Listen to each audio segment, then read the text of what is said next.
1 2 1 2. I go by the name of DJ What, and you're now listening to the original Jeek Podcast. Let's go.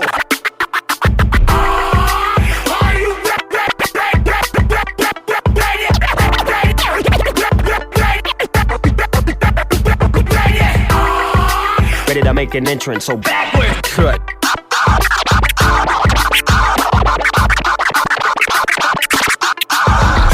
Come on, cut for me. Oh yeah. Whoa, slow down. Whoa, speed up. Fresh. Yeah, making me itch.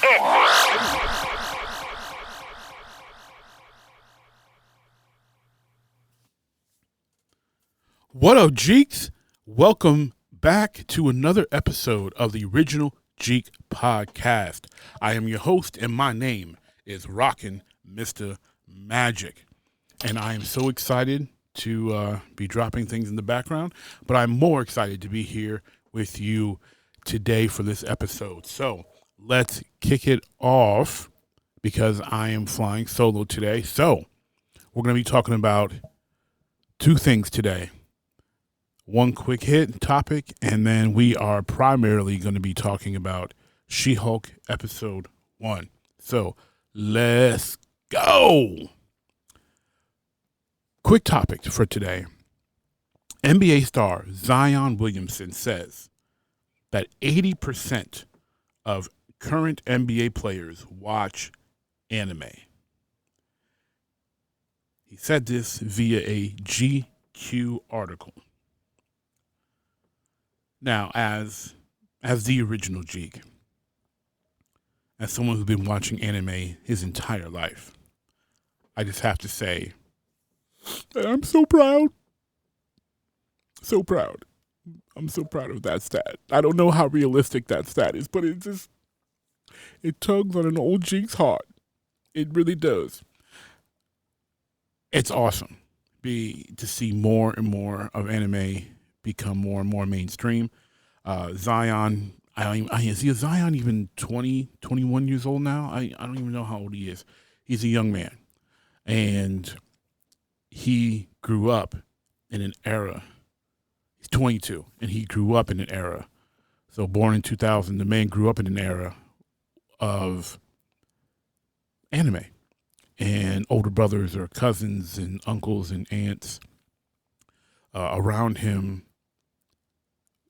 probably were watching Toonami and watching Dragon Ball and watching Naruto and watching Yu Yu Hakusho and watching Tenchi Muyo and Big O and anything else that was on the Cartoon Network Toonami lineup, and watching Adult Swim and animation like the Boondocks, which had some anime inspiration. That's just, to me, we've got all these young guys who were born in the late 90s, early 2000s that are in the NBA, and part of their culture bubble is anime. And for that number, to his estimation, to be 80% is just way too freaking cool. Man, it just warms my heart. And I would love to know what Zion Williamson's favorite anime is, because that would be interesting to see what someone from that time frame views as their favorite anime. But I want to know what you think of that 80% number, y'all. Is 80%? Do you think that's too high? You think that's right on the level? Maybe too low? Tell me what you think.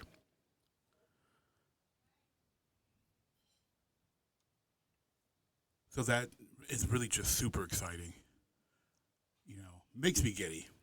I don't know how giddy it makes you, but just to have such a Jeek-tastic factoid, opinionoid, whatever you want to call it, out here in the NBA is just super dope.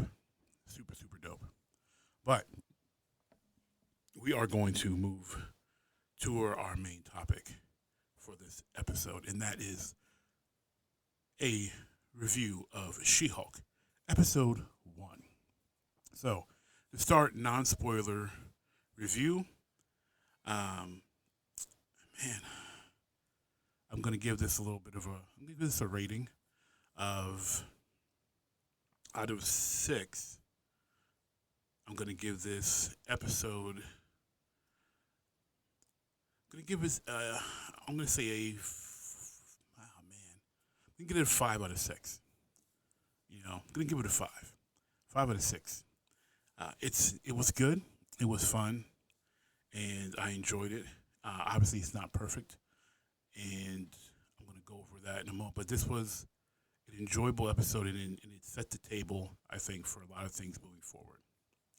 So, this is now your official spoiler warning, and anything I say past this time is going to be spoiling the show. So, if you haven't seen episode 1 of She-Hulk, this will be the time to pause, watch the show, and then come back and resume from here. So here we go. Episode 1 of She-Hulk gives us a start of when we see Tatiana Maslany's Jennifer Walters. We see her in her law office practicing a closing argument in front of colleagues, and as they leave and they're about to leave the office, we get our first fourth wall break where Jennifer addresses the audience that she is indeed a Hulk, and that we are then get transferred into a flashback to the She-Hulk origin here for the MCU.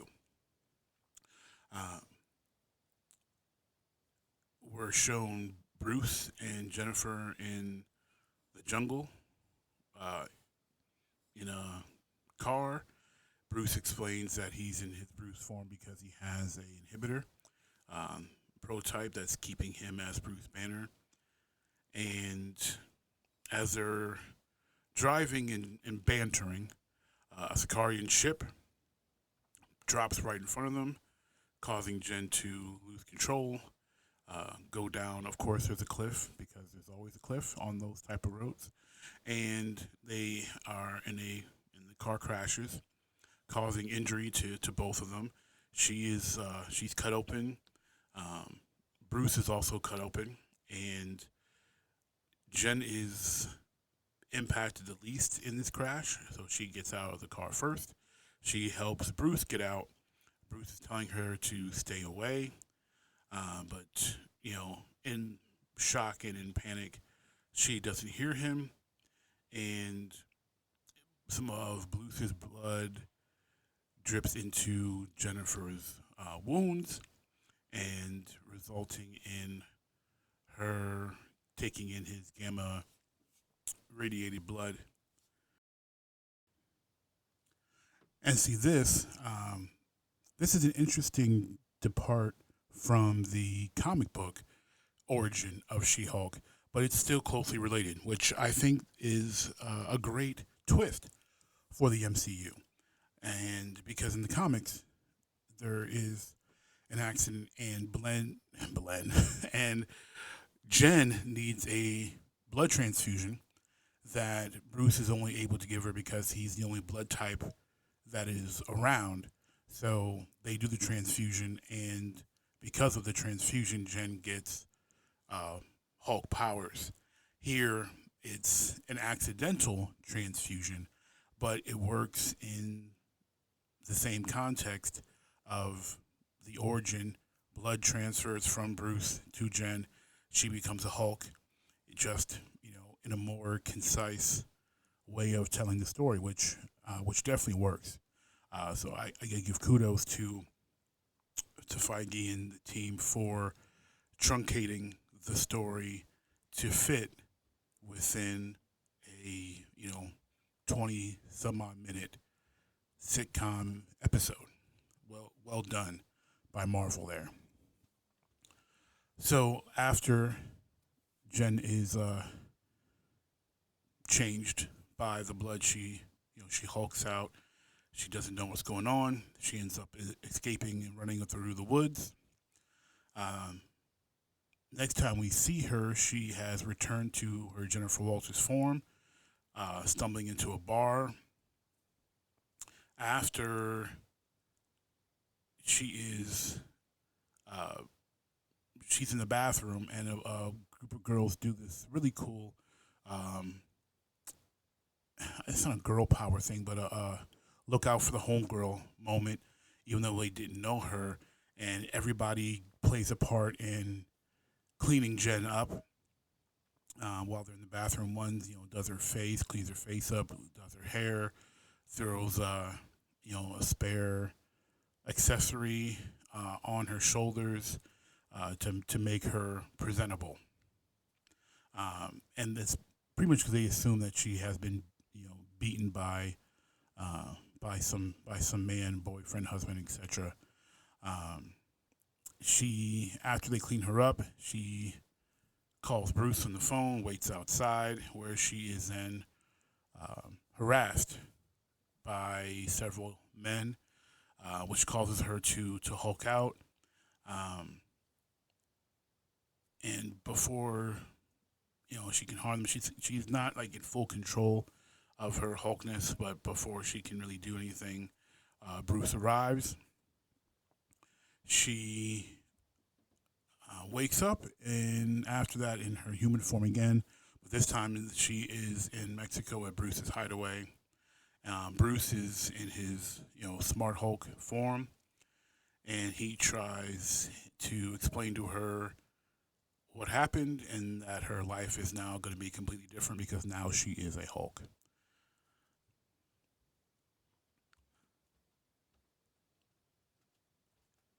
From this point, it gets to where Bruce is, busy trying to explain what life is going to be like, explaining why he's not really going to be able to make her a device because his was a prototype, it's destroyed. And the only thing that's going to help her is to train to control the Hulk inside her, because Bruce is going completely based off of his own experience. And pretty much without giving Jen a choice, they start to, he tells them, we're going to start training. He wants to train her mind, train her body, and because he knows, what he had to deal with for years to try to control the Hulk within. So they begin training, which goes extremely easy for Jen. And as they train, Bruce is revealed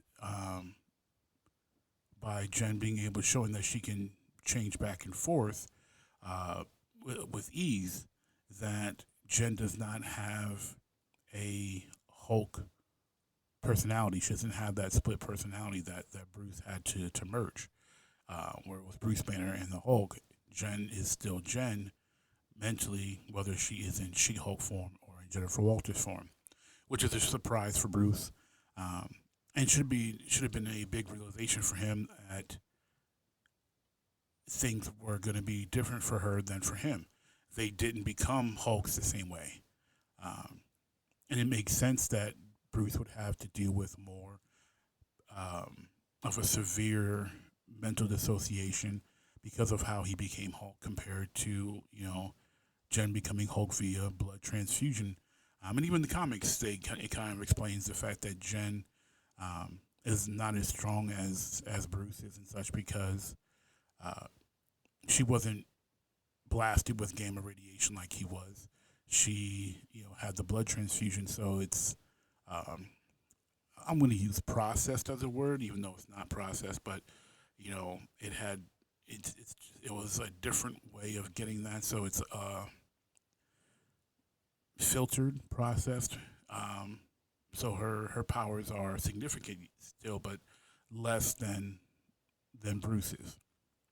So she's able to control it more because she was not bombarded with the same amount of gamma radiation that he was. So Jen is being able to do and complete these trainings and things that Bruce is expecting her to struggle with. She's doing it easily, and which is again, was surprising to him. And then, as he's trying to get her to control her anger, she mentions that she's calm, she's all herself, just like when Bruce, was able to control it in the Avengers by saying he's always angry. Jen is kind of the same way by expressing that she's always angry. She's always having to deal with controlling anger from being catcalled or being taken as less than in her profession, being looked down upon as a woman, just in society, period. So she already has her own kind of always angry mode that allows her to be in control, which is another revelation for Bruce, in that, the anger that he has to deal with and such is completely different from, what his cousin has to deal with.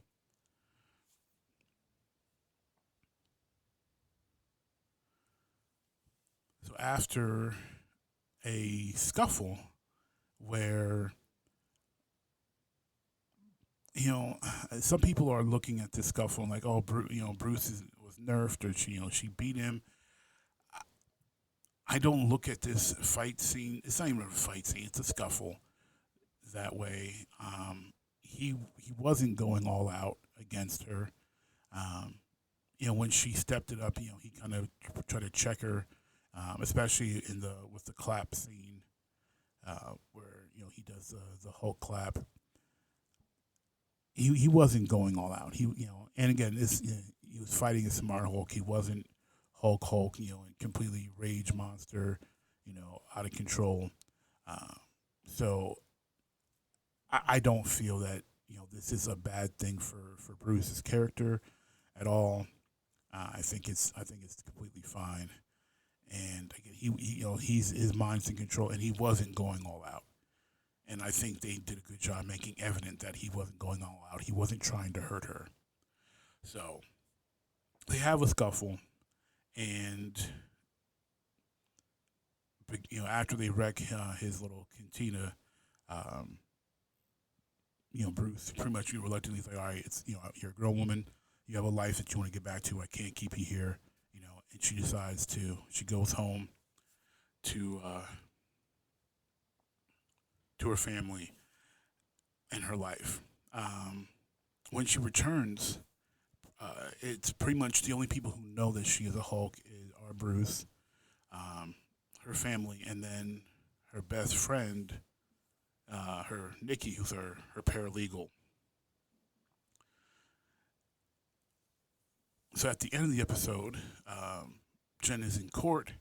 She is delivering her arguments, and then Titania bursts through the wall, and Nikki looks at her and is like, hey, you kind of need to Hulk out here, because Titania is just, just wreaking havoc.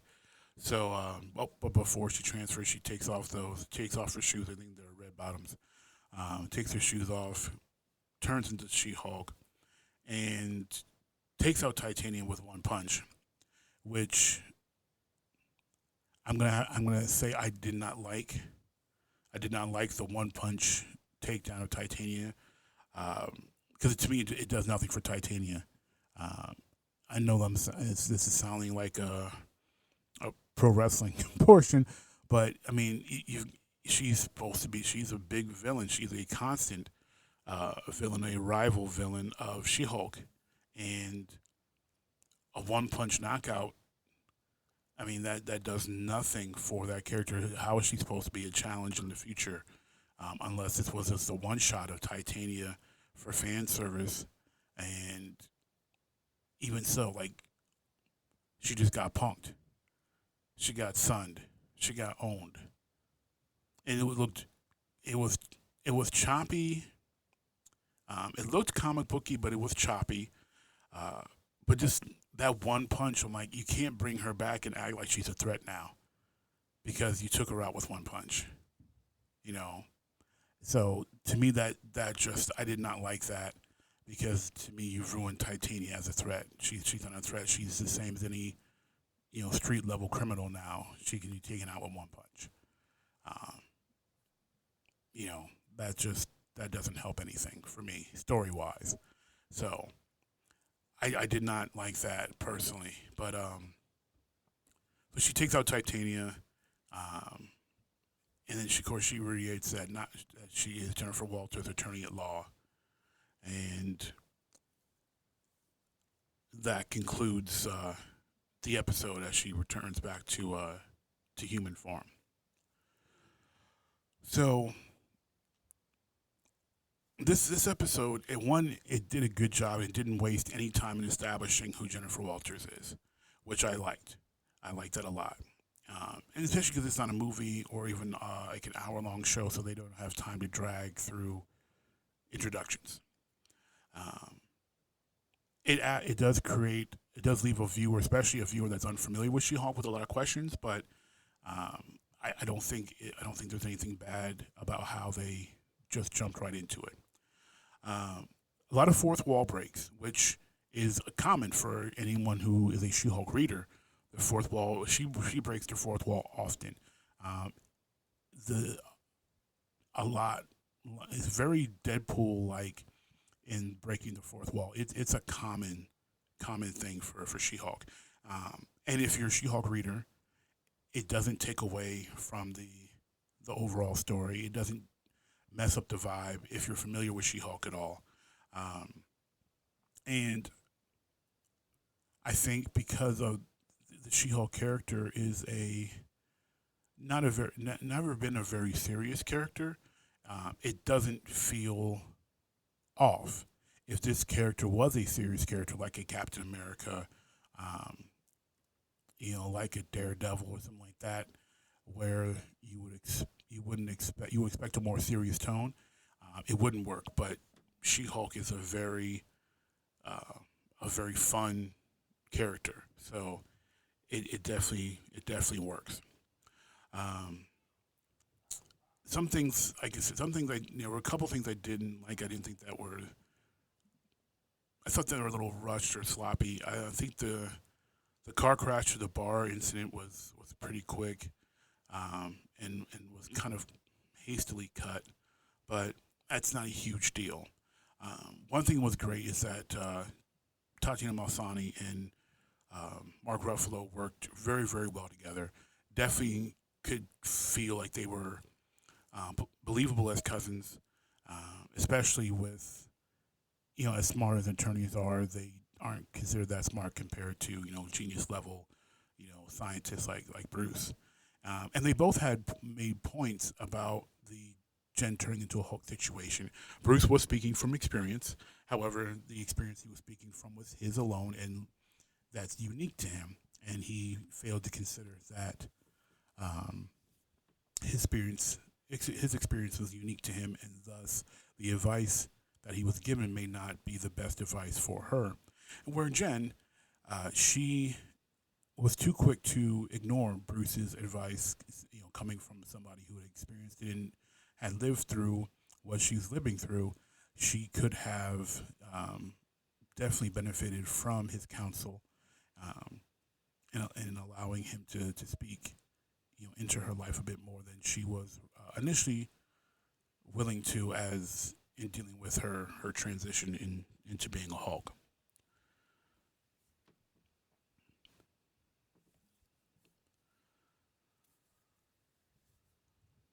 Lastly, we'll mention the egg credit scene here. There was an egg credit scene. There was a running joke throughout the show about Captain America's sex life.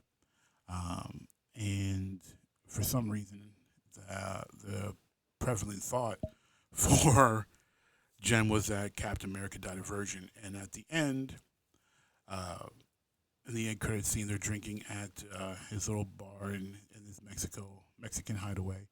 And while drunk, tipsy, because while Hulks there can't really be drunk, but while a little buzzed, Bruce says that that Steve, had sex with some girl on a USO tour, to which Jen, explains Captain America, and they beep out where, the F, she made the F sound, but then obviously cut away before any expletive could really be said, which some people probably didn't like, because a lot of these Disney Plus shows and Marvel MCU films have been relatively tame, and pretty safe for families to watch together. Families with older kids, 10, 11, 12, teenagers especially. But that's getting close to where some parents may not like it, and I can understand that as a parent myself. However, I'm a She-Hulk reader, and I've seen a whole bunch of sexually promiscuous and explicit things going on in the pages of She-Hulk. So that did not surprise me at all. I would expect that out of a She-Hulk. I was a little surprised because I didn't think that Marvel was going to go there with her, but they did. So yeah. But all in all, 5 out of 6, enjoyable show, and I really am looking forward to the conclusion of She-Hulk. Tell me what you think. I would love to hear it. You can join us in the Jeek Nation community to share your opinion about She-Hulk and any other sports or geek-related topic. We'd love to have you join our community. It's easier than ever now on Facebook. And I want to thank you all for listening to this episode. On behalf of myself and Unique DNA, I want to thank you for listening to the original Jeek Podcast. And we could not do this show not without you, Jeeks, who continue to support us. So please and thank you for continuing to rate and review the show on your podcasting app of choice. You can find us on Apple Podcasts, Google Podcasts, Spotify, Stitcher, CastBox, and more. And if you can't find us, let us know at jeeknation@gmail.com or message us on Facebook at Jeek Nation. And until next time, peace.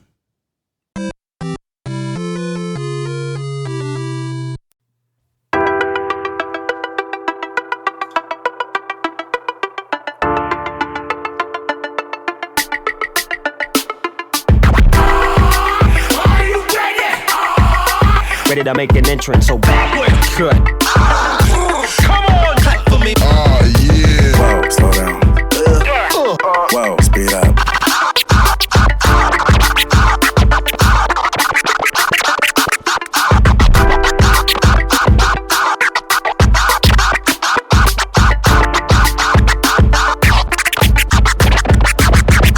This is DJ What, and you're listening to the original Jeek Podcast. Man, I tell you what, though, with the theme of She-Hulk so far, and we saw her flip the bird, we've seen some violence, the sexual innuendo. Man, I'm telling you, She-Hulk is a precursor for Deadpool. Watch and see. Watch and see.